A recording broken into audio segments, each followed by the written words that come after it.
Pride and Prejudice. My name is Shauna Bestak. I'm the producing artistic director of Penguin Productions.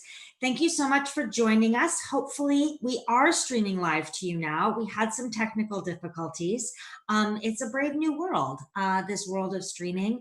But we're really excited to be attempting the live theater experience.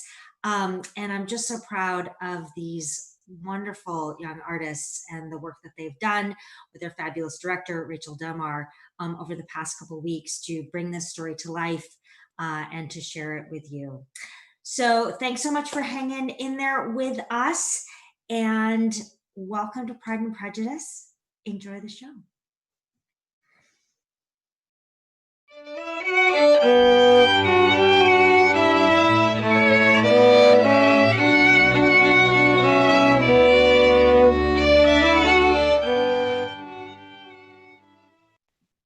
It is a truth, universally acknowledged. Fact. A Single. man In possession of. a good fortune Is need A. Wife.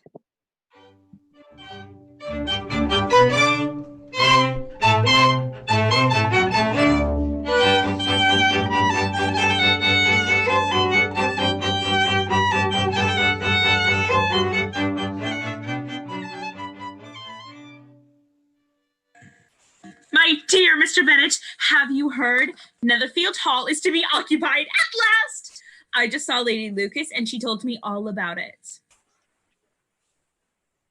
Well, don't you want to know who has taken it? You want to tell me, and I have no objection to hearing it. Lady Lucas says it is taken by a Mr. Bingley, a single man of large fortune. What a fine thing for our girls. How can it affect them? Why, he could marry one of them, of course. Is as intent in settling here. You delight in vexing me.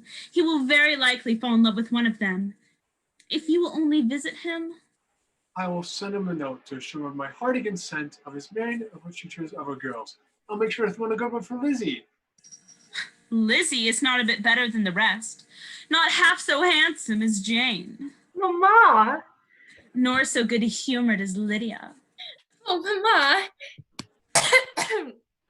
You be quiet, Kitty.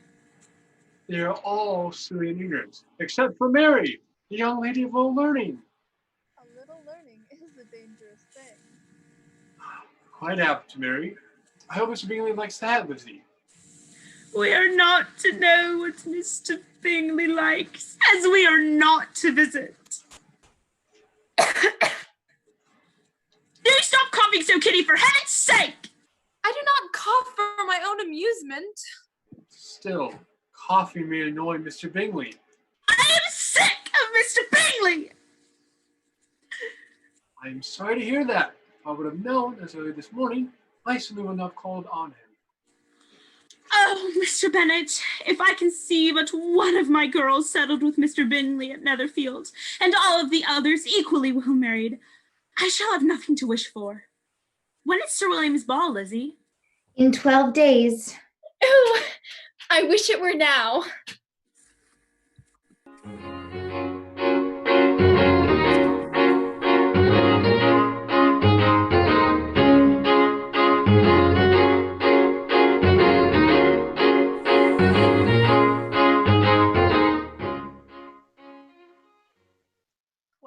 Days pass.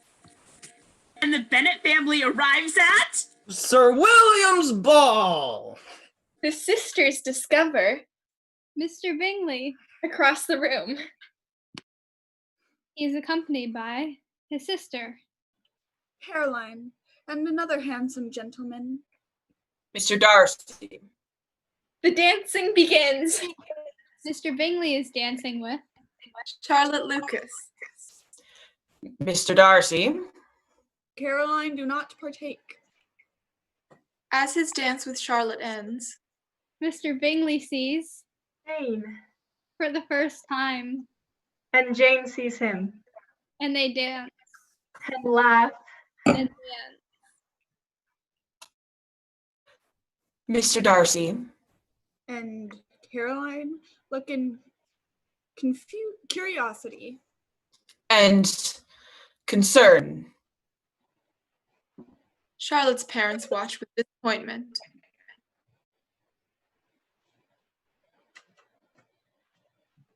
And Mrs. Bennet watches with loud enthusiasm. Elizabeth smiles, watching her sister so happy.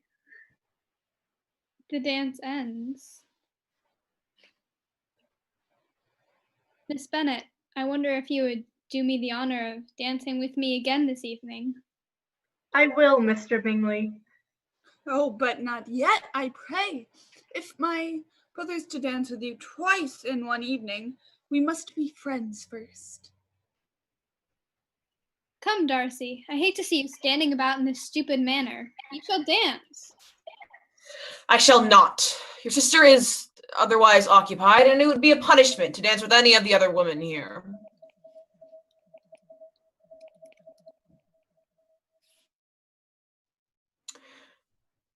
As a matter of fact, you were dancing with the only handsome girl in the room. Oh, she is the most beautiful creature I ever beheld. But there's one of her sisters, Elizabeth, who's very pretty. She is tolerable. Not nearly handsome enough to tempt me.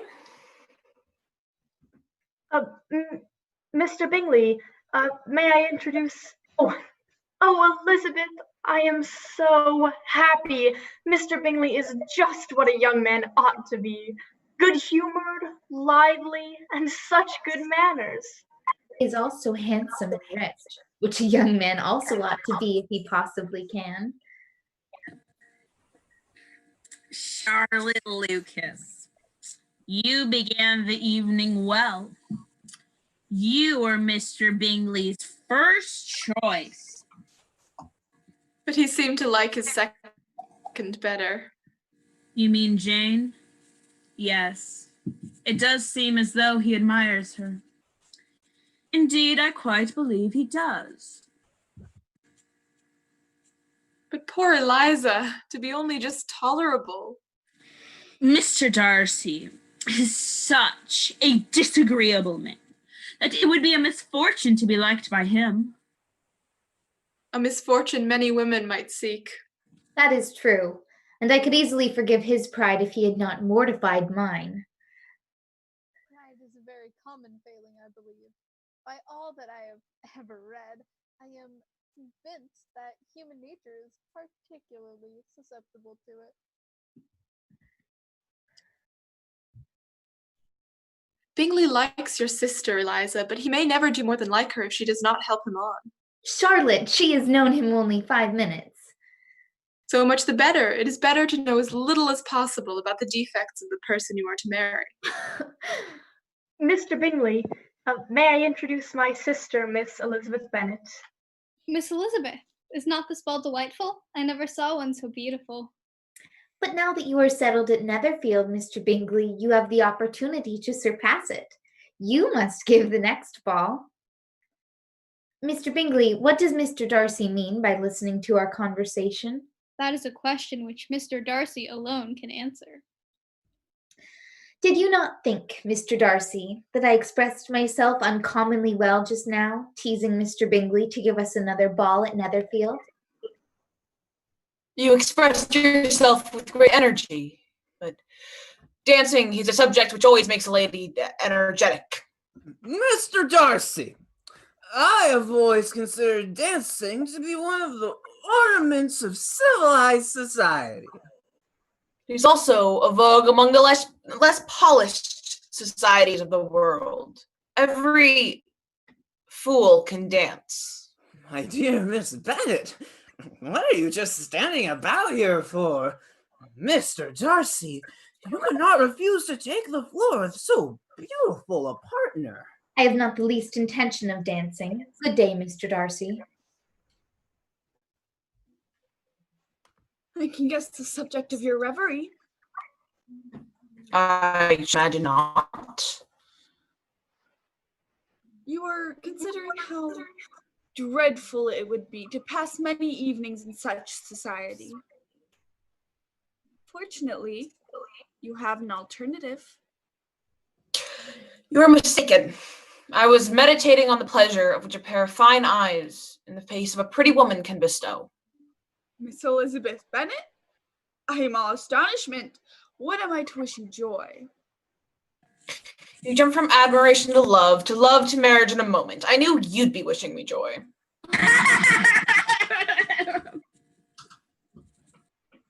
You will have a charming mother-in-law indeed, an ornament to the Pemberley estate.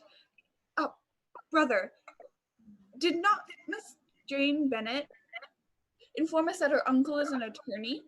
Yes, a Mr. Gardner who lives near Cheapside. Cheapside? That is capital.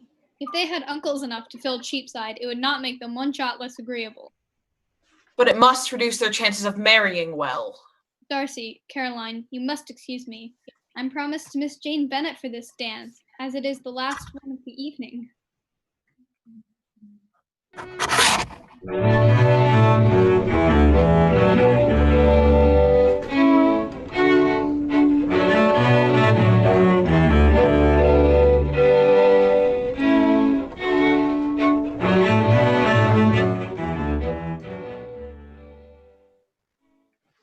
The ball ends.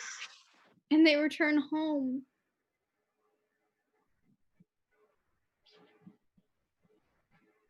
Another day. I hope, my dear, you've ordered a good deal of dinner today, because I have reason to accept an addition to our family party. It is Mr. Bingley, I am sure. Oh, Jane, you never dropped a word of this, you sly thing. It is not Mr. Bingley, but a distant cousin I've never seen in my life.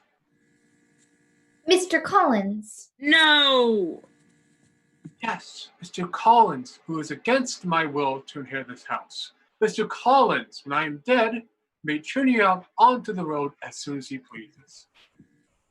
Oh, my dear, pray do not speak of that odious man. I do think it is the hardest thing in the world that your estate should be willed away from your own children. The young from home and hearth sent forth into wilderness to wander. Wordsworth. But my dear, listen to his letter. My dear sir, I have been recently ordained as a clergyman and have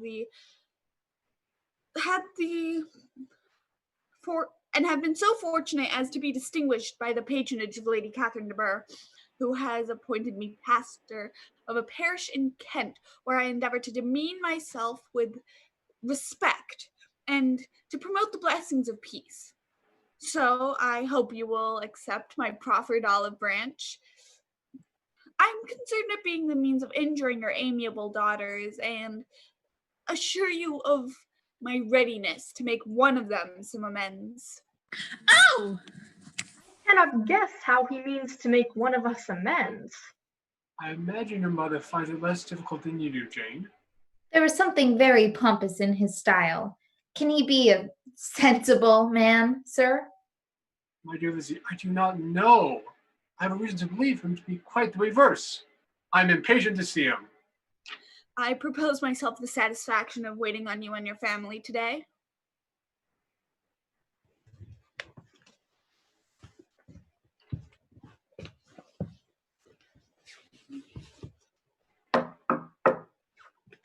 Welcome to our home, Mr. Collins, Mrs. Bennet, Elizabeth, Mary, Lydia, Catherine.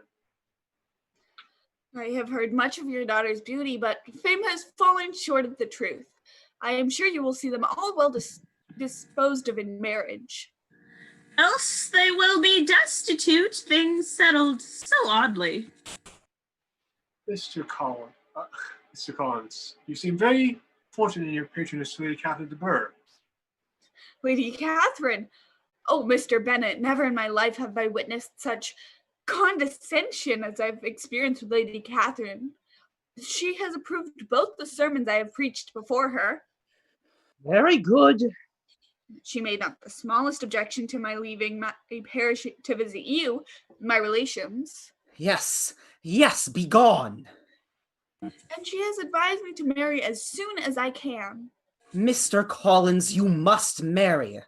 Let her be an active, useful person, able to make a small income go a good way. Well, a man cannot choose better than one of my younger girls. Mama, Mama. My eldest girl, I must just hint, is likely to be soon engaged. Mama! Well, Mr. Collins moves his gaze from Jane to Elizabeth. Mr. Collins, I long to exhibit you to our neighborhood, and may I beg of you to accompany us to the ball tomorrow? Papa.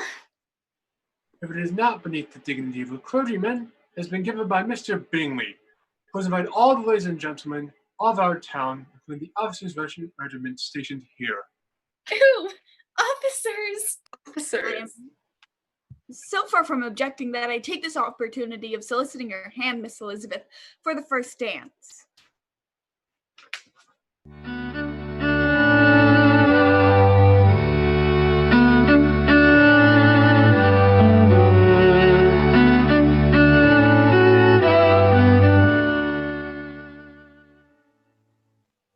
they arrive at the ball.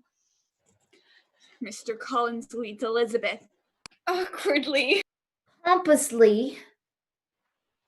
through a Wretched. Dance. While Jane dances with Mr. Bingley. And Lydia dances with Mr. Wickham, both laughing. at Elizabeth. All the while, Mr. Darcy dances with Caroline Bingley.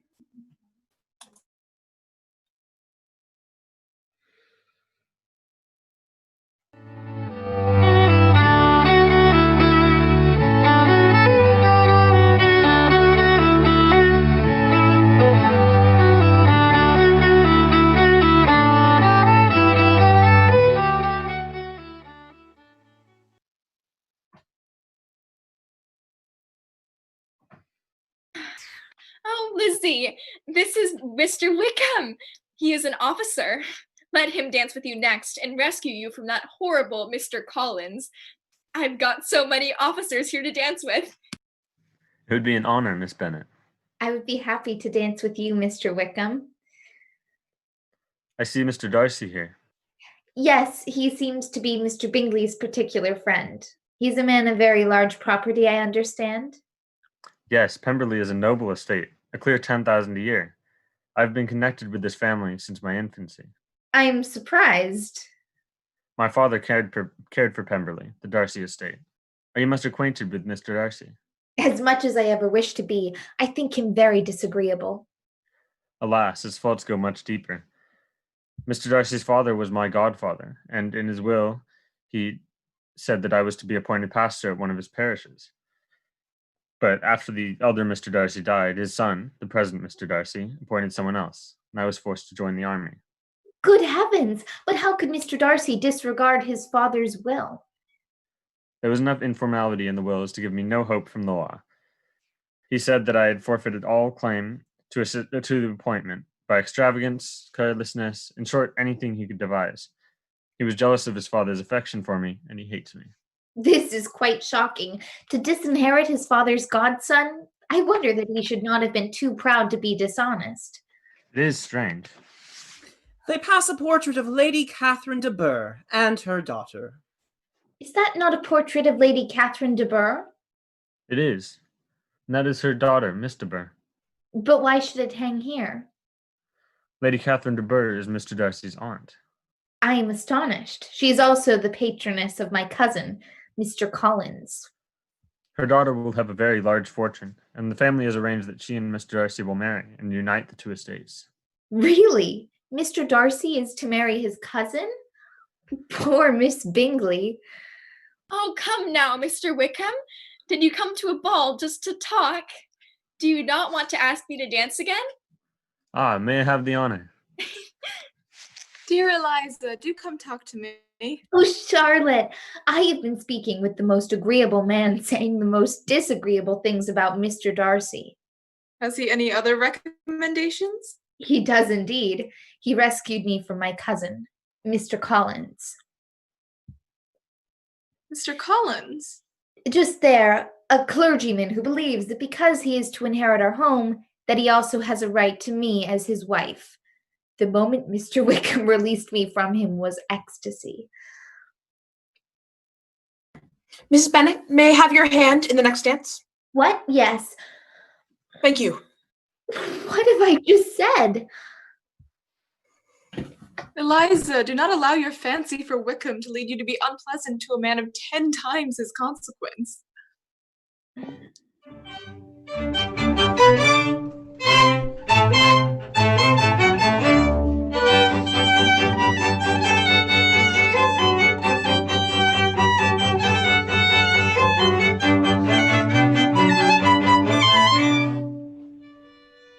Is not this a pleasant gavotte, Mr. Darcy? Quite pleasant, yes. It is your turn to say something now, Mr. Darcy. I talked about the dance, and you ought to make some kind of remark. Whatever you wish me to say, I assure you will be said. Very well, that reply will do for the present. Now we may be silent. Do you talk by rule then, while you are dancing? If necessary. One must speak a little, you know. Perhaps you notice that I have been forming a new acquaintance. Mr. Wickham is blessed with the ability to make friends easily. Whether or not he keeps them is another matter. He has lost your friendship and will suffer for that all his life. I do not forgive easily. My resentment, once created, is permanent. And you never allow yourself to be blinded by prejudice. I do not. May I ask to what these questions tend? I am trying to make out a faithful portrait of your character. I ask, Miss Bennet, that you not try to sketch my character at the moment. I do not think it would reflect well on either of us.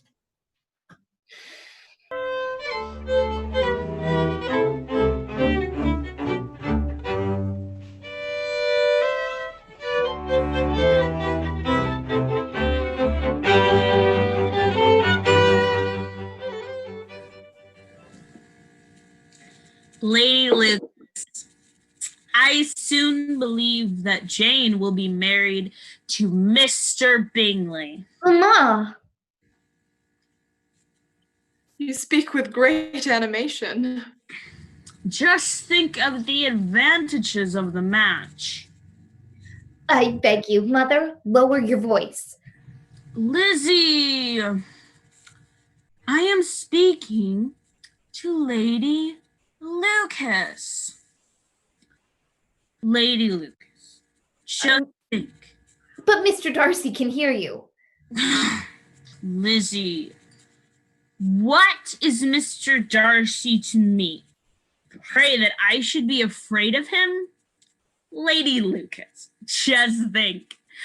Jane's marrying Mr. Bingley would throw my younger daughters in the way of other rich young men. For heaven's sake, madam, speak lower. Why offend Mr. Darcy? Mr. Bingley is his closest friend. It isn't fair. Kitty and I haven't had the chance to dance with half of the officers in the room yet. And Mary says she's going to sing. Mary? Sing? Oh, Papa. You'll do extremely well, Mary. You've delayed us for long enough. Ah, my fair cousin, I have been seeking you, hoping to prevail upon you to stand up with me again. No, I do not intend dancing anymore. Perhaps I could introduce you to any other young lady in the room? No, I am perfectly indifferent to dancing. My only desire is to recommend myself to you, accompanying you in whatever activities you choose to undertake until this delightful evening is entirely completed.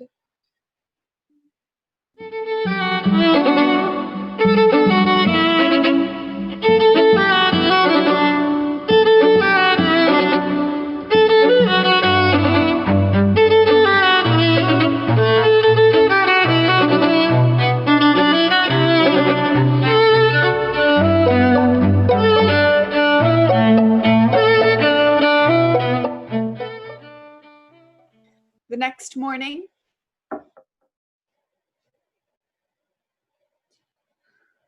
Madame, may I solicit the honor of a private audience with your fair daughter Elizabeth sometime during the course of the morning? Oh, yes, my dear, certainly. I am sure she will be very happy. I am sure she will have no objections. Madam, do not go. I beg you will not go. Mr. Collins must excuse me. I am going away myself. No, nonsense, Lizzie. I desire you will stay where you are. Lizzie, I desire you will stay here and listen to Mr. Collins. Believe me, my dear Elizabeth, that your modesty only adds to your perfections. I know that you have little money, and you are too poor to bring any dowry worth speaking of, but I shall never reproach you with that after we are married. Lady Catherine has advised me to... You are too hasty, sir. You forget that I have made no answer. I am very sensible of the honor of your proposal, but I must decline. I know that it is usual with young ladies to reject at first the man they secretly mean to accept. Therefore, I hope to bring you to the altar before long. Sir, your hope is unfounded. I would not risk my happiness on the chance of being asked a second time. With this encouragement, I shall expect a more favorable answer in the future. Encouragement? How can I express my refusal in a way that will convince you that it is one?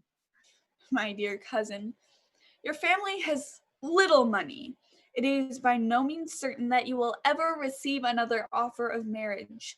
Therefore, I attribute your rejection in your desire to increase my love by suspense, as according to the practices of elegant females. Sir, do not consider me now as an elegant female, but as a rational creature speaking the truth. My answer is no. You are uniformly charming. Mr. Collins, Lizzie shall be brought to reason. She is a headstrong, foolish girl. If she is really headstrong and foolish, she would not make a very desirable wife. Mr. Bennet, you come immediately! You must make Lizzie marry Mr. Collins! Lizzie declares that she will not have Mr. Collins. And Mr. Collins begins to say that he will not have Lizzie. Then what am I to do? It seems to be a hopeless business. Speak to Lizzie about it yourself. Tell her that you insist upon her marrying him. Let her be called. She shall hear my opinion. Lizzie! Child, I understand that Mr. Collins has made you an offer of marriage, and this offer of marriage you have refused. I have, sir. Your mother insists upon you accepting it. Is it not so, Mrs. Bennet? Yes, or I will never see her again. An unhappy alternative is before you, Elizabeth. You may become a stranger to one of your parents. Your mother will never see you again if you do not marry Mr. Collins, and I will never see you again if you do. Father. Is Eliza at home? I was walking to town and wondered. Oh, Charlotte, I am glad you are come. There is such fun here. Lizzie has refused Mr. Collins. He is so vexed. Is he? Oh, Charlotte Lucas, you must show compassion. Lizzie is your special friend, after all. Convince her to accept Mr. Collins. For nobody is on my side. Nobody! I am cruelly abused. Charlotte! Aye, there she comes, looking as unconcerned as may be. But I tell you what, Miss Lizzie, I am sure I do not know who will maintain you when your father is dead. I will never speak to you again. Mr. Collins, could I persuade you to accompany me to town? I would be delighted. Oh, Charlotte, thank you. He would else be stuck here with us. I am more obliged to you than I can express.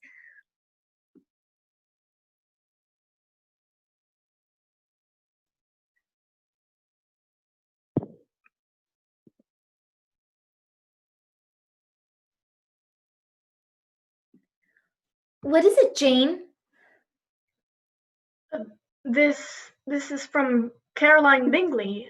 She and Mr. Darcy and Mr. Bingley have all left Netherfield for London. And have no intention of returning. Read this. Charles wishes me to convey his regret that he couldn't bid farewell to any of his new acquaintances before we left. Is it not clear that I am only one among his new acquaintances? It is clear only that Caroline Bingley wishes you to believe so.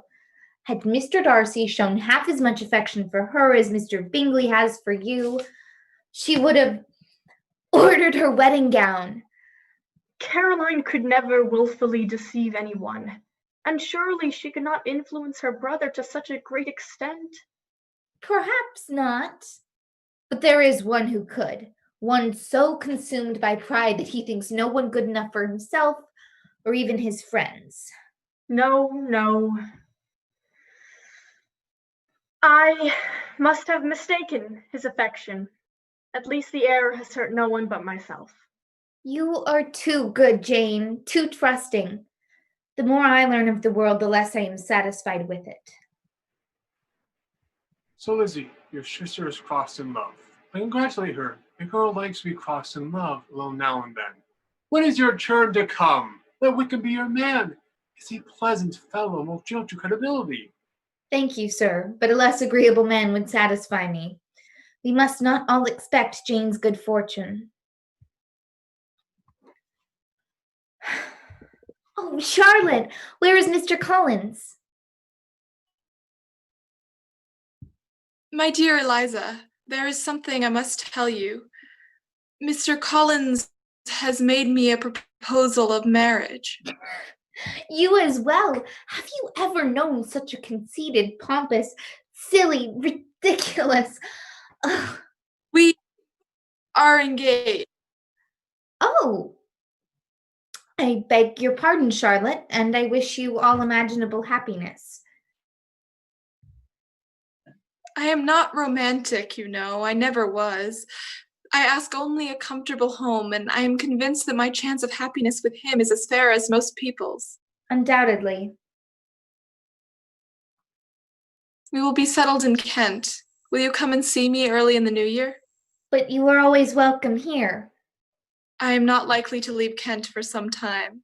Promise me you will come. I cannot refuse you.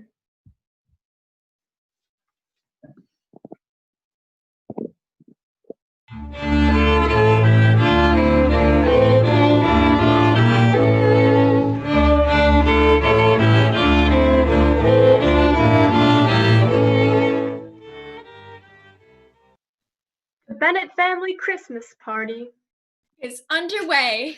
Elizabeth And Wickham are under the mistletoe.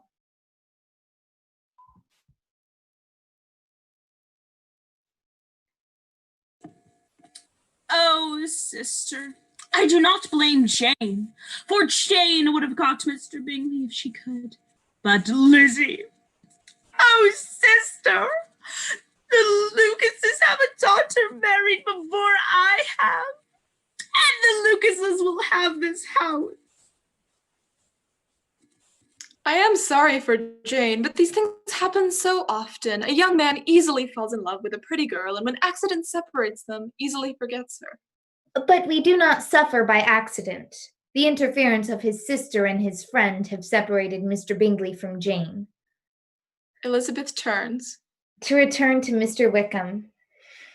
My dear niece, you are too sensible a girl to fall in love merely because you are warned against it. Mr. Wickham is poor.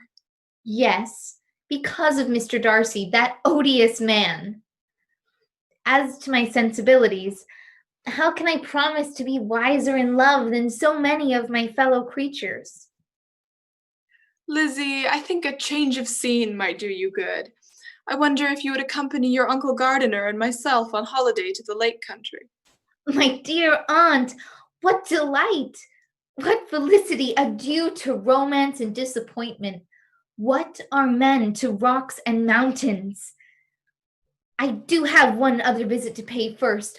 I have promised Charlotte Collins to visit her in Kent.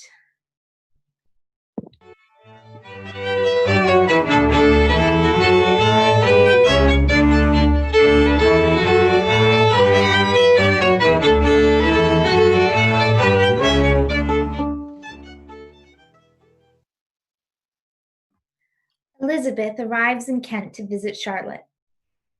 Eliza! Charlotte! Mrs. Collins. It is such a pleasure to see you, Eliza. And me to see you, Charlotte. Welcome, Miss Bennet, to our humble abode. I shall presently inquire the health of all your family and lead you to a tour of both house and garden.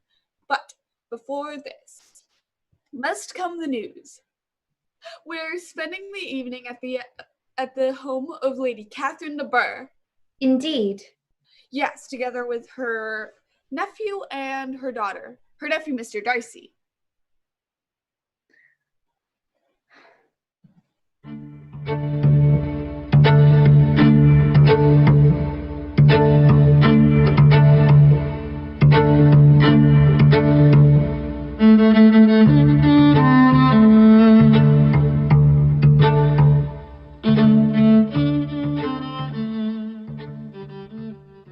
Later, at Lady Catherine's. Are any of your younger sisters out in society, Miss Bennet? Yes, ma'am. All. All?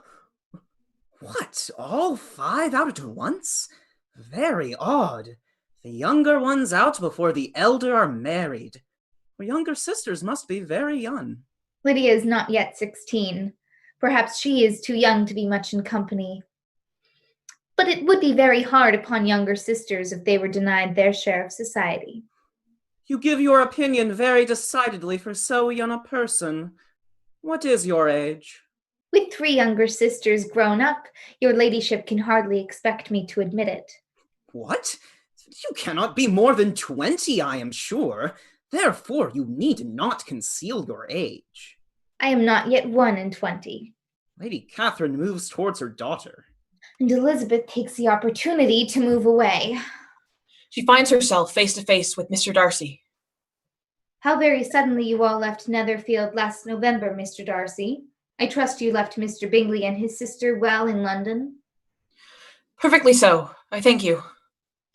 I understand that Mr. Bingley will not return to Netherfield. Miss Bennet, in vain I have struggled. It will not do. My feelings will not be repressed. I must tell you how ardently I admire and love you. My admiration from you has overcome all reasonable objection to a union with a family so far below my own rank, reputation, and behavior. I trust that my declaration of intent will now be rewarded with your hand. In marriage. Mr. Darcy, let me assure you, you are completely safe from any union with me and my inferior family. Might I be informed about why I'm rejected with no attempt at civility? I might as well inquire why you choose to disparage my family in your proposal. So your pride was hurt by my honesty. Can you expect me to rejoice in the inferiority of your relations? Mr. Darcy, the manner of your declaration only spared me the concern which I might have felt in refusing you. Do you think that any consideration would tempt me to accept the man who divided Jane and Mr. Bingley from each other? You accuse me of that. I do. And your character has also been revealed in your treatment of Mr. Wickham. You take an eager interest in that gentleman. You defied your father's wishes and reduced him to poverty. You are the last man in the world whom I could ever marry. You've said quite enough, madam. I'm sorry for having taken up so much of your time.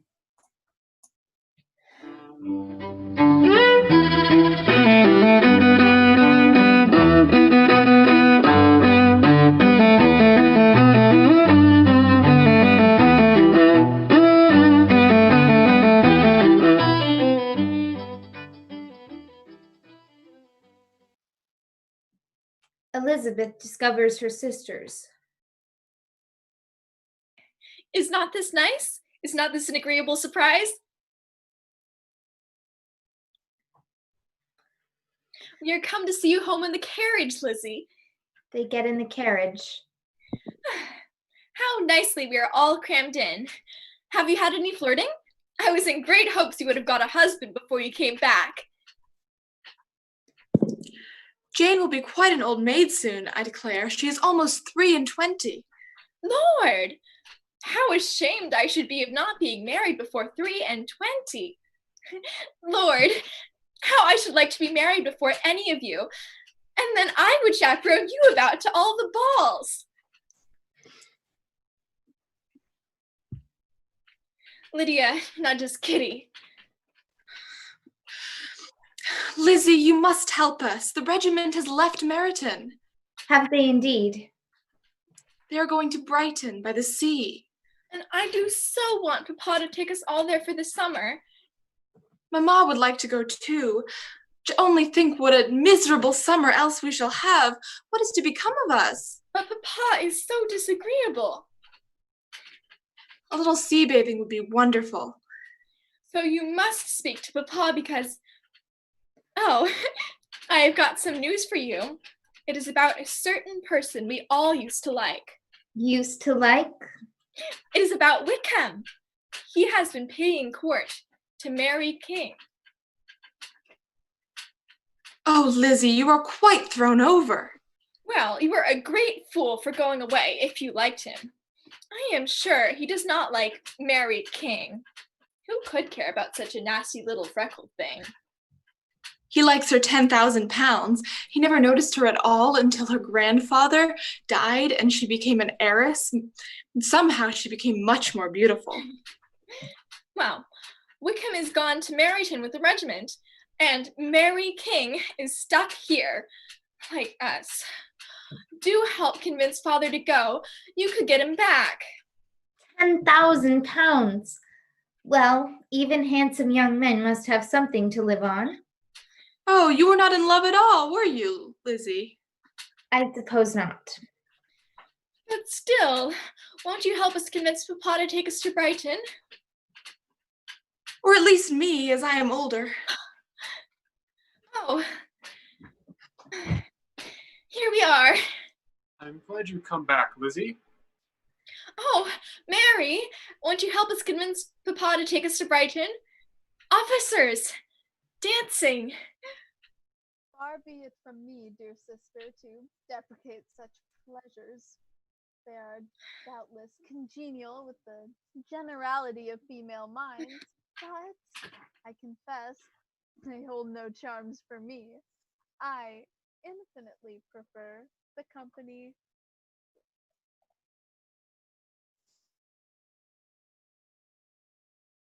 of a book.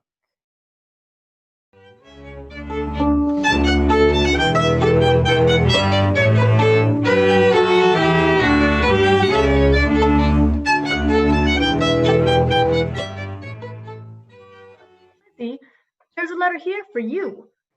From Mr. Darcy?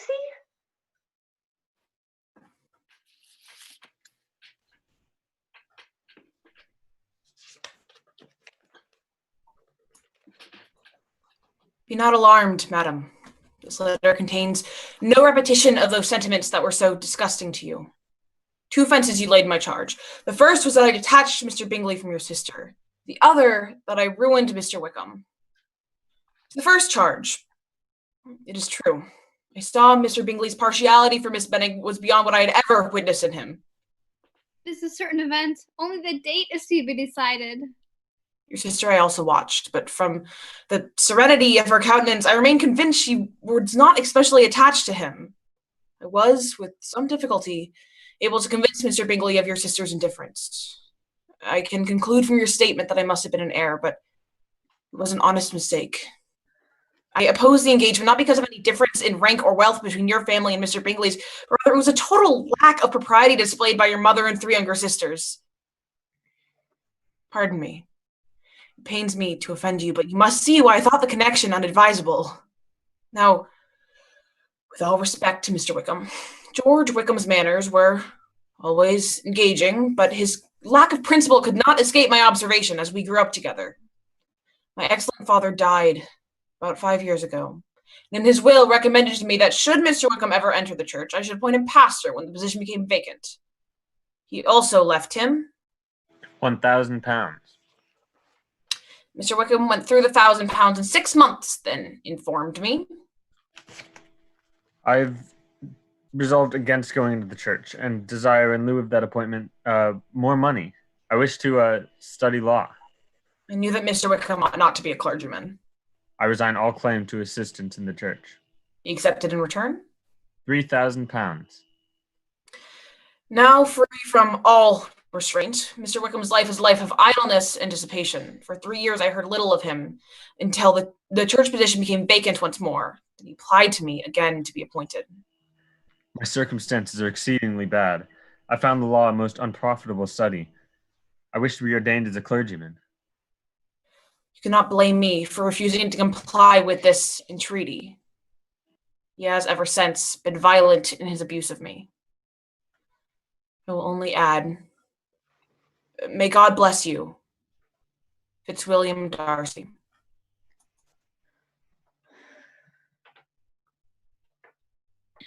Oh, okay.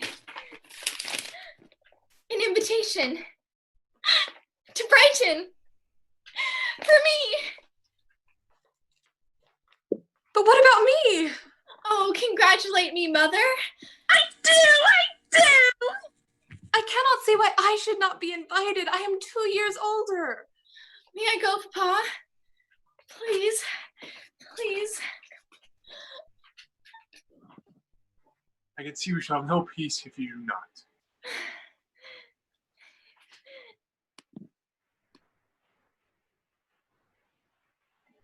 Father, do you not worry about Lydia on her own in Brighton with the regiment? Lydia will never rest till she exposes herself to ridicule in some public place. If things are worse, we can lock her up for the rest of her life. Papa? Oh, my love, you and Jane will be respected, despite having a couple of, or may I say, 3 very slow sisters. As you'll go to the Lake Country with your aunt and Uncle Gardner to improve your mind, Lydia will go to Brighton to degrade herself.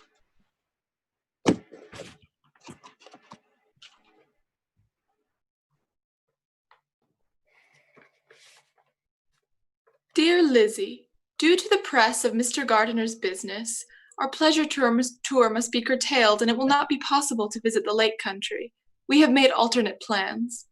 To visit the finest country house and grounds in England.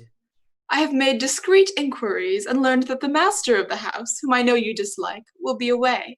You must guess that I am thinking of the Darcy estate.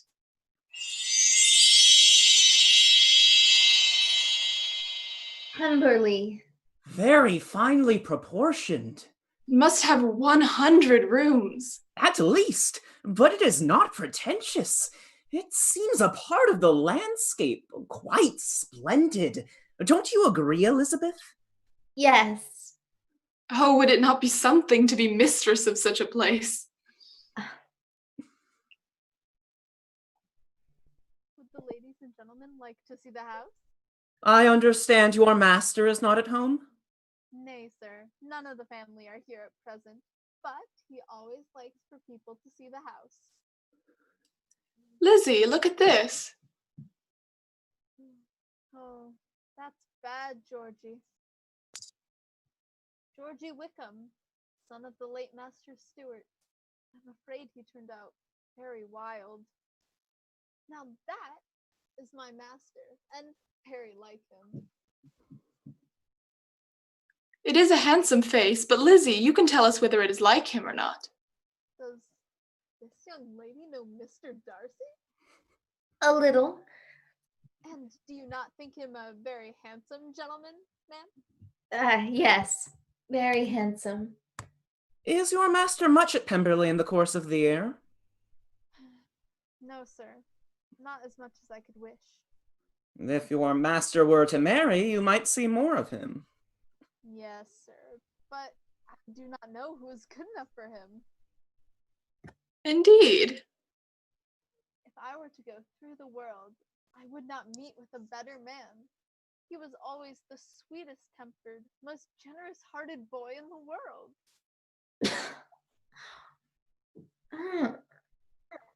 Miss Bennet! Mr. Darcy. Mr. Darcy, we weren't expecting you.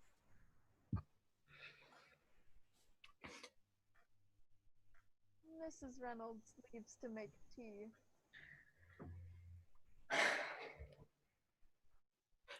I trust that your family is well. Perfectly so. I thank you. Miss Elizabeth, you would do me the honor of introducing me to your friends. Certainly. My uncle and aunt, Mr. and Mrs. Gardiner of Cheapside. Mr. Gardiner. Mr. Darcy. Mrs. Gardiner. Mr. Darcy. You have a fine trout stream running through your garden, Mr. Darcy. Are you a keen fisherman? Why, Mr. Darcy, though I am seldom able to indulge the taste, I am very fond of fishing. Well, then you must take a few trout from my stream. I will lend you the tackle and point out all the best places. How very kind, sir. That would be splendid. Mr. And Mrs. Gardiner. Move to look at the river. I certainly admire the beauty of this place, Mr. Darcy. It is beautiful. Thank you, Miss Bennet. Mr. Darcy, I wish you to know I had been assured of your absence before I came here. Yes. Business with my steward took me to Pemberley unexpectedly. I received your letter, Mr. Darcy. Did you? Miss Bennet? I did, Mr. Darcy. Ah, good. I'm glad you received my letter. It seems, Mr. Darcy, that between us there is an embargo on every subject. Mr. Bingley! I apologize for intruding. I don't know if Mr. Darcy mentioned I had accompanied him, but I felt I must pay my respects. How is your sister, Mr. Bingley? Your sister? Oh, my sister. She's well. Well, she's in London. It has been quite some time, Miss Elizabeth, since I've had the pleasure of seeing you. Not since the 26th of November when we were all dancing together at Netherfield. I am pleased to find your memory so exact. Are all your sisters at home? Are they all well? They were all perfectly well when I left, though Lydia has gone to Brighton, where the regiment is now encamped. And the rest of your sisters? Are they at home? Are they well? Quite well, Mr. Bingley. Good. It is a great pleasure to see you again and to hear that your family is well. Excuse me. Miss Bennet, I would like to do what I can towards raising the embargo between us. Pardon, sir, but there is an express for Miss Bennet sent over from the hotel in town. Urgent.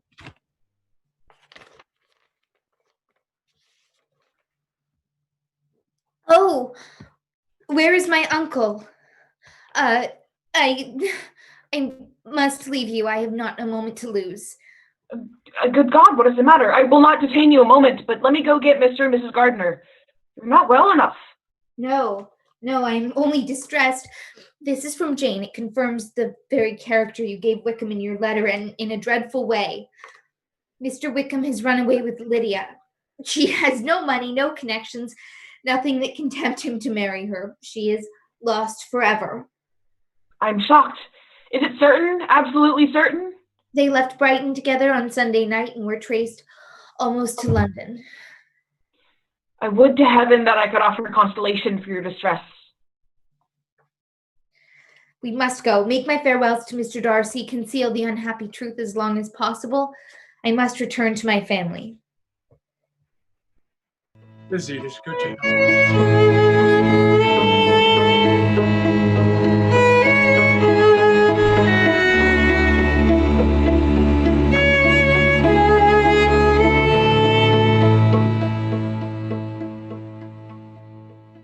Lizzie, it is good to have you home. I am sure it is, but I know not what your father is doing at home. Who's to go to London and fight Wickham and make him marry her? Mamma, you know that the Gardiners have gone to London, where their connections make it far more likely that they will have success in rescuing Lydia than Papa. At least I have the sympathy of my relation to console me. Read this, Lizzie. It's from Mr. Collins. My dear sir, I find myself called upon by our relationship to condole with you at your present distress. The death of your daughter would have been a blessing in comparison. Let me advise you to throw off your unruly daughter from your affections forever, and let her reap the fruits of her own heinous offense. Oh! Oh, Papa, what news? What news? Have you heard from my uncle? I have. My dear brother-in-law, at last I am able to send you some tidings of my niece. They have been found together. I have seen them both. Then they are married. They are not married, nor did Mr. Wickham have any such intention. But he will marry her if you assure your daughter her share of the £5,000 provided to her and her sisters after your decease, and to allow her £100 a year during your life. I have agreed to these terms on your behalf. Mr. Wickham is being transferred to a regiment in the north, and he and Lydia will pay their respects to you on their way. He will marry her. Must they marry? He is such a man. Yes. They must marry. There's nothing else to be done. The terms, I suppose, must be complied with. Complied with? I'm only ashamed of his asking of so little. Wickham? Your uncle, Gardner, depend upon it. Wickham possesses a great deal more. Here are 3 things that I want to know. How much money your uncle has given Wickham? How can he afford it? And how am I to pay him back? Money? My uncle? What do you mean, sir? I mean that no man in his senses would marry Lydia for 100 a year during my life and £1,000 when I'm gone. Even Wickham's gambling debts amount to more than that. And a small son could not do this. No, Wickham's a scoundrel, but he's not a fool. I can only imagine he'd marry Lydia for less than £10,000. £10,000? How is such a sum to be repaid? I do not know. May we take my uncle's letter to read it to Mama? Take whatever you like and get away.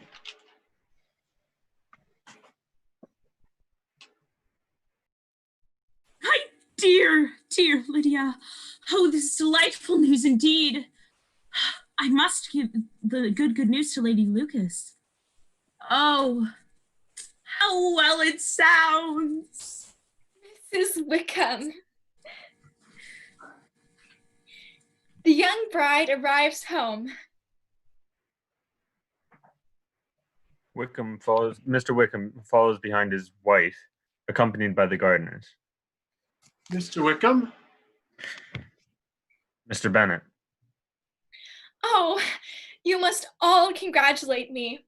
When I went away, I had no idea of being married when I came back, though I thought it would be very good fun if I was. My dear Lydia, I do not at all like your going such a way off now. Must it be so? Lord, yes. My sisters must come up and visit us. I dare say there will be balls, and I shall get husbands for you all. I don't particularly like your way of getting husbands, but I thank you for my share of the favor. Oh, Lizzie, don't go. I must give you an account of my wedding.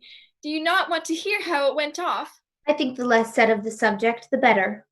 But I must tell you. It was all to be so hush-hush, but I shall burst if I tell nobody at all. Uncle and Aunt Gardner were horrid unpleasant all the time. They talked and argued and signed papers.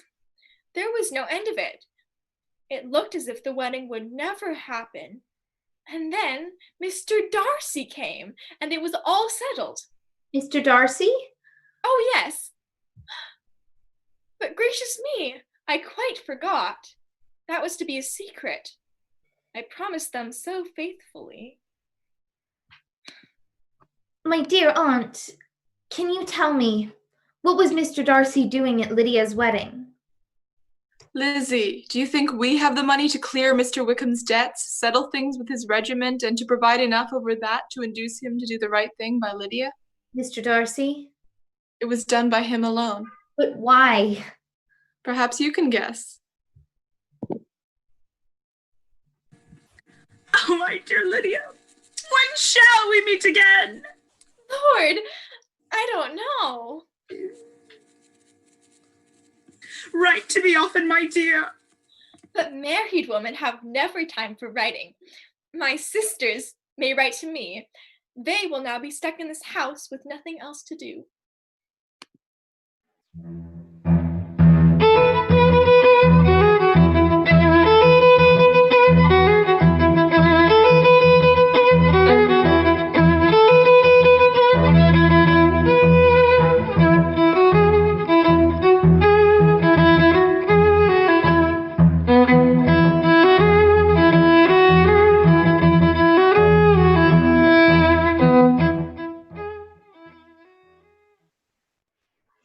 A day passes. Maybe two since Lydia left with her new husband, or maybe more. The flowers are blooming, or maybe we've gone backwards. For here we find ourselves back at the beginning. My dear Mr. Bennet, have you heard? Netherfield Hall is to be occupied again!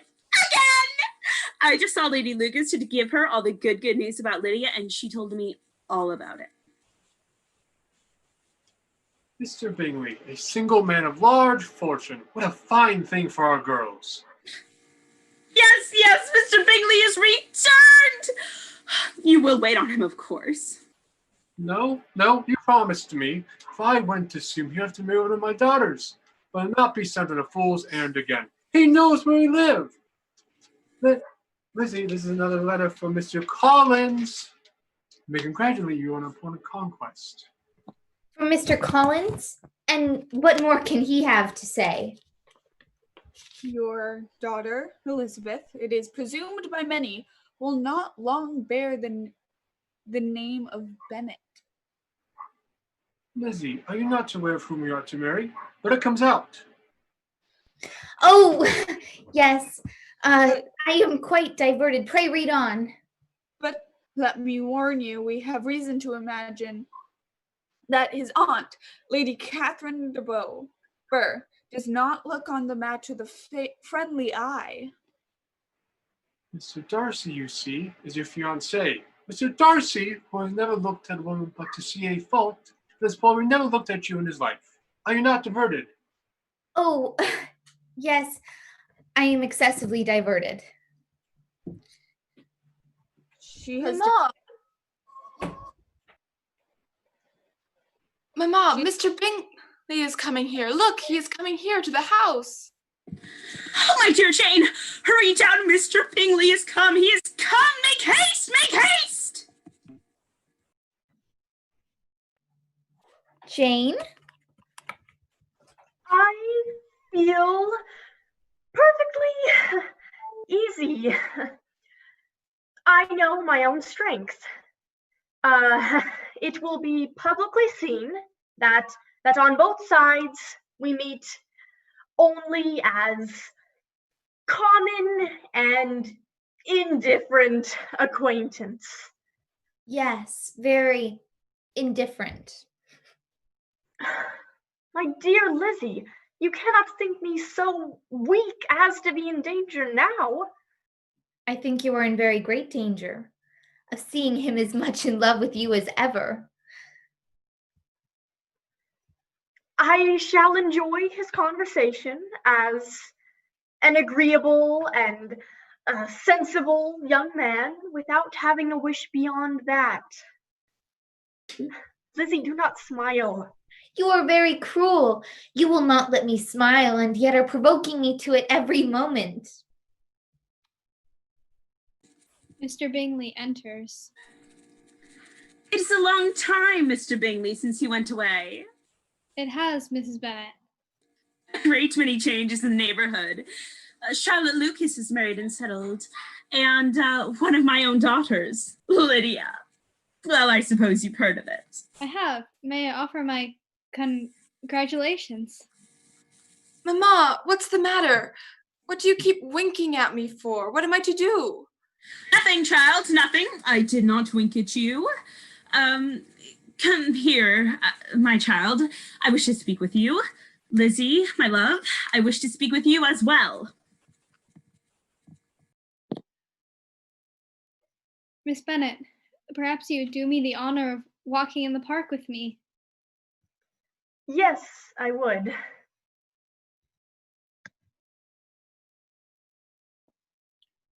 The others rush up to the window to spy on them. Mama, someone else is coming. In a carriage. Oh, it is an old woman. I do not know her. Do you, Lizzie? I do. Good afternoon, Lady Catherine. Lady Catherine de Bourgh! I hope you are well, Miss Bennet. That lady, I suppose, is your mother. She is. And that, I suppose, is one of your sisters. Yes, ma'am. She is my youngest girl but one. Would you take some refreshment, Lady Catherine? No, I did not come here to eat. Miss Bennet, I will take a walk on your lawn if you will favor me with your company. Go, my dear, but stay out of the way of Jane and Mr. Bingley. I am sure you are aware, Miss Bennet, of the reason for my journey hither. Indeed, you are mistaken, madam. I am not. Miss Bennet, however insincere you may choose to be, you will not find me so. I am known for my frankness. I have heard that you will soon be engaged to my own nephew, Mr. Darcy. Though I know it must be a scandalous falsehood, I came to warn you against it. If you believed it impossible, why take the trouble of coming? To insist upon having such a report universally contradicted. Will you here and now declare this report untrue? Has my nephew made you an offer of marriage? I do not pretend to possess equal frankness with your ladyship. You may ask questions which I shall choose not to answer. Miss Bennet, I am the nearest relation he has in the world, and am entitled to know his concerns. But you are not entitled to know mine. Mr. Darcy is to be engaged to my daughter.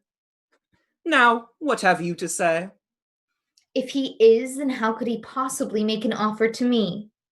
The engagement between them is of a peculiar kind.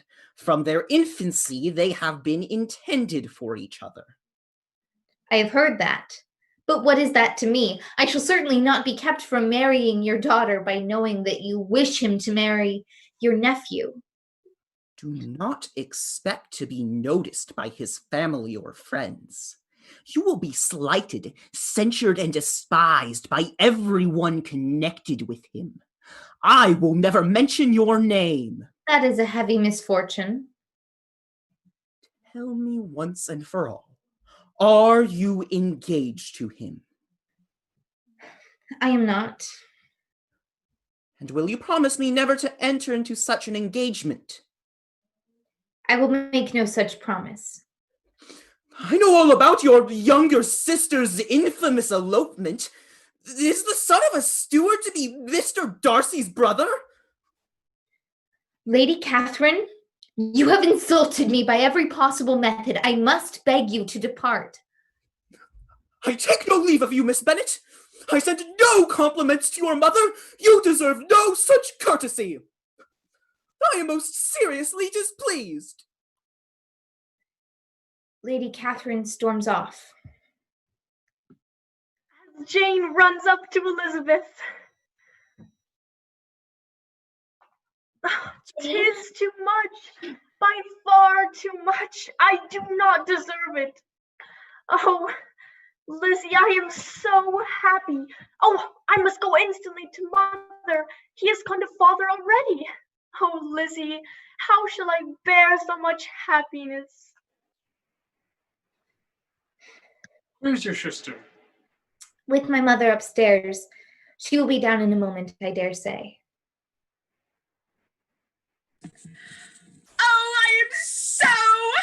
happy. I always said it must be so. At last! I was sure Jane could not be so beautiful for nothing. Wickham and Lydia are nothing to this. Oh, you are the most wonderful child there ever was. Jane, I congratulate you. I have no doubt that you are doing very well together. I must petition you, my sister, for use of the library at Netherfield when you are there settled. Yes. Library?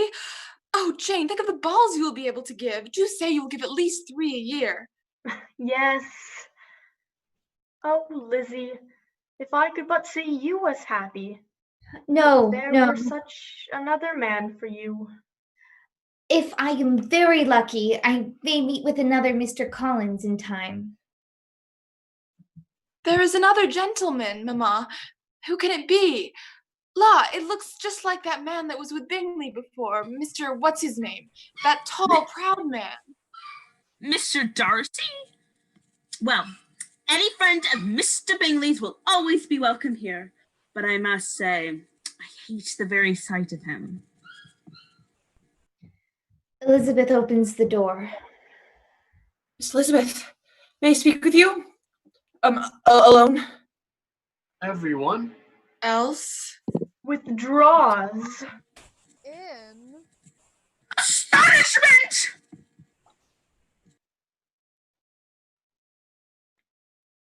Mr. Darcy, I must thank you for your kindness to my poor sister. I'm sorry you were informed of that. Lydia's thoughtlessness betrayed to me that you had been concerned. Let me thank you in the name of all my family. If you thank me, let it be for yourself alone. The wish of giving you happiness led me on. Miss Bennet, I come from speaking with my aunt. Her report gives me hope. Hope that... If your feelings are still what they were, please tell me so at once. My wishes and affections are unchanged, but one word from you will silence me on this subject forever. That word I shall never speak. My emotions, I fear, will not allow me to speak fluently, but my sentiments have undergone so material a change that Dearest, loveliest Elizabeth, I've never felt such happiness before. You cannot expect sense of a man in love, but I can assure you that for warmth of feeling, I have no equal. Will you marry me? Yes. Say. Kiss. Good gracious Lord! Bless me. Only think, Mr. Darcy! Who would have thought it? Oh, my sweetest Lizzie, how rich and how great you will be. Oh, my dear Lizzie, pray, apologize for me having disliked him so much before. Such a charming man. 3 daughters married. 10,000 a year. Oh, Lord. What will become of me? I shall go distracted.